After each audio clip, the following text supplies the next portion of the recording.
So, the first AEW Dynamite episode just ended about an hour and a half ago,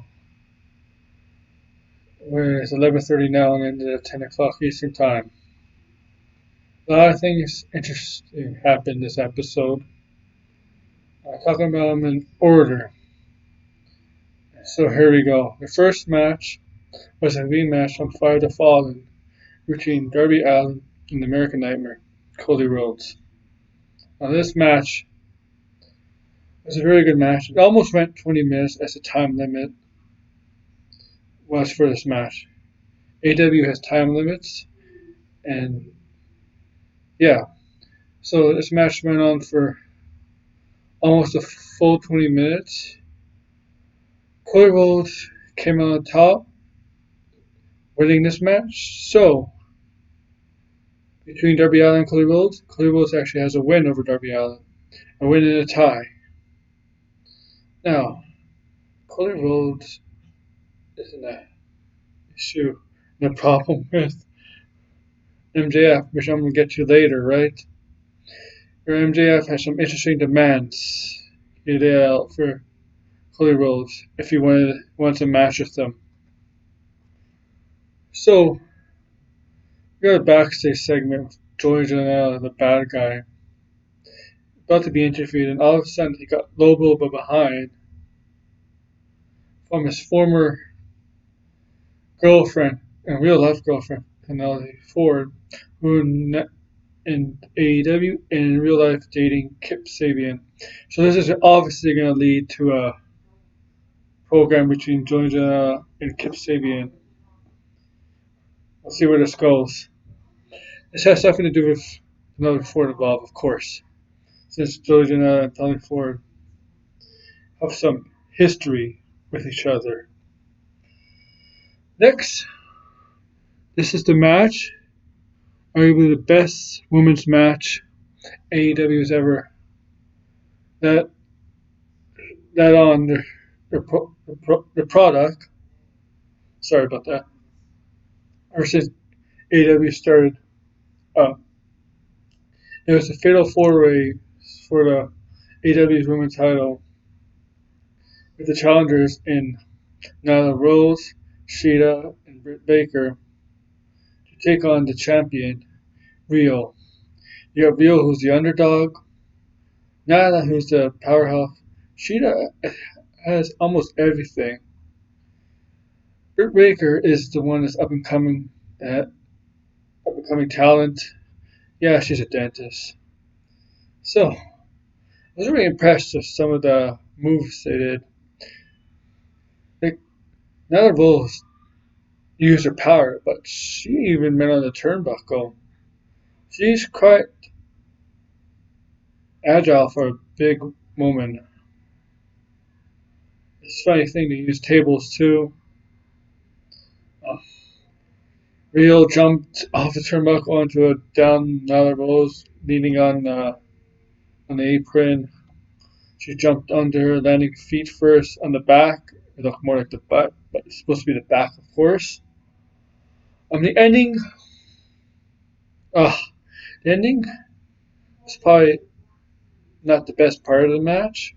It was a little off. Even though it was a great match, it was a little off. Rhio stole the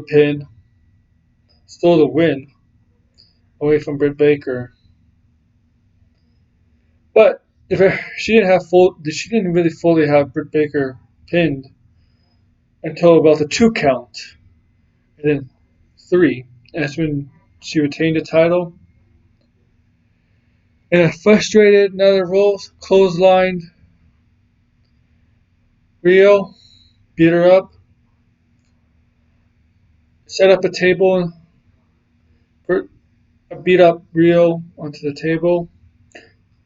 Nyla Rose climbed up the table and did a move off the table, driving herself and Rhio through the table.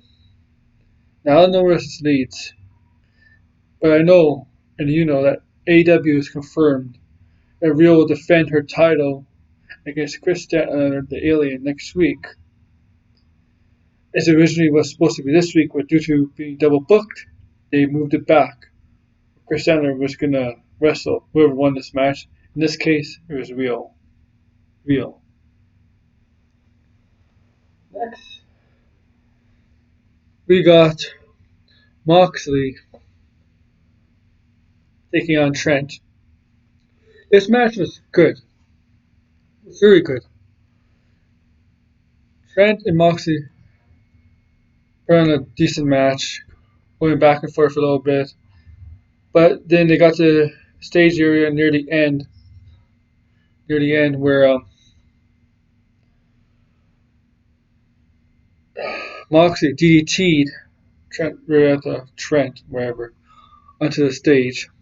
And then he threw him back into the ring and did his shift kind of DDT, the one where he underhooks him and lifts him up high and DDTs him right on the head, like the top part of the head, for the win. After that match, you see Sammy Guevara of the Inner Circle walked out from the crowd, like how Moxley does his entrance.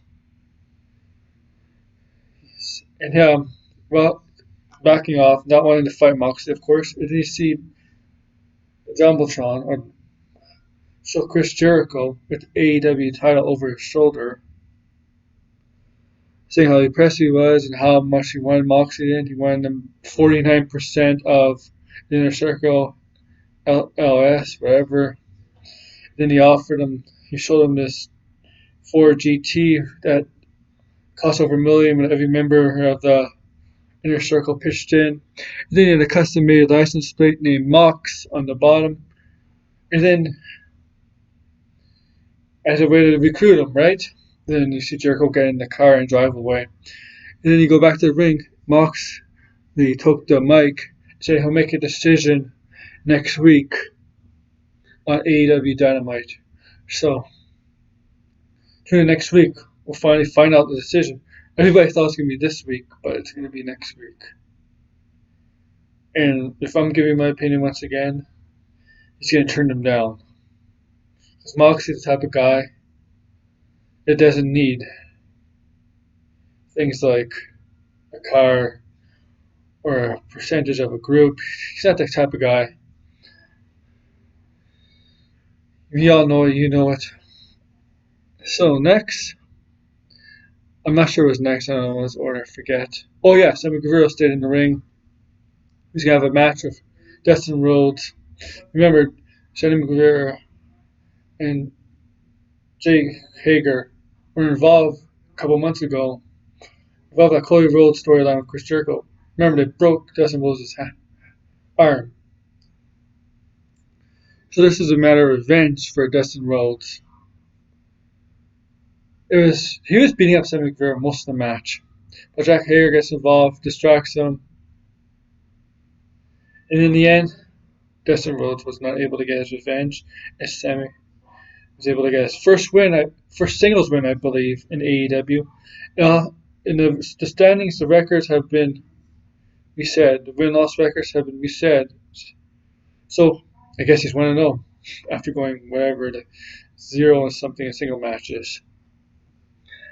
Next, we got a backstage segment of the private party at a bar being interviewed, and all of a sudden Adam Page walked in, served himself a beverage, an alcoholic beverage, right? And alcoholic beverage. And the private party and Adam Page were going at it a little bit, challenged each other to a tag team match, which Adam Page will be teaming up with Kenny Omega to take on Private Party next week at AEW Dynamite in South Haven, Tennessee, or somewhere where the advertising the Legends of Memphis and AEW. Yeah, so they're in Tennessee next week. And then you have MJF come out with his bodyguard Wardlow, whatever his name is. And this is where cut a very good promo, and where he made some huge demands. Oh, huge demands for Cody Rhodes has to accept for a match at the February 28th pay-per-view Revolution. Their 3 demands are that Cody Rhodes could never touch them until that match, that he's allowed to perform 10 lashes of Cody Rhodes, and then Cody Rhodes has to face Wardlow in a cage match. And I'm not sure. That could be Wardlow's first official match. I don't know if it's a good idea to have him wrestle in a cage match against Cody Rhodes, because this match between Cody Rhodes and MJF at Revolution is going to happen. If I was AEW, I would Wardlow squash some people in AEW before having this match with Cody Rhodes. But first of all, Cody Rhodes has to accept these terms from MJF, right? Which obviously is going to happen. Next, we have an interview with Jurassic Express with Marco Stunt, Jungle Boy, and Luchasaurus. They just talked about how well they did. Remember, Jungle Boy didn't lose, but didn't win, but lasted 10 minutes with Chrisjericho on December 18th. Yeah, it's just a short promo, whatever you want to call it, short interview.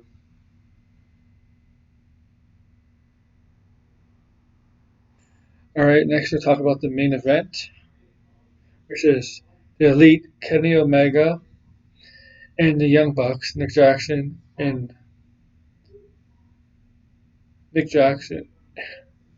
Young Bucks. Yeah, look at the Young Bucks. I forgot the other guy's name for a second.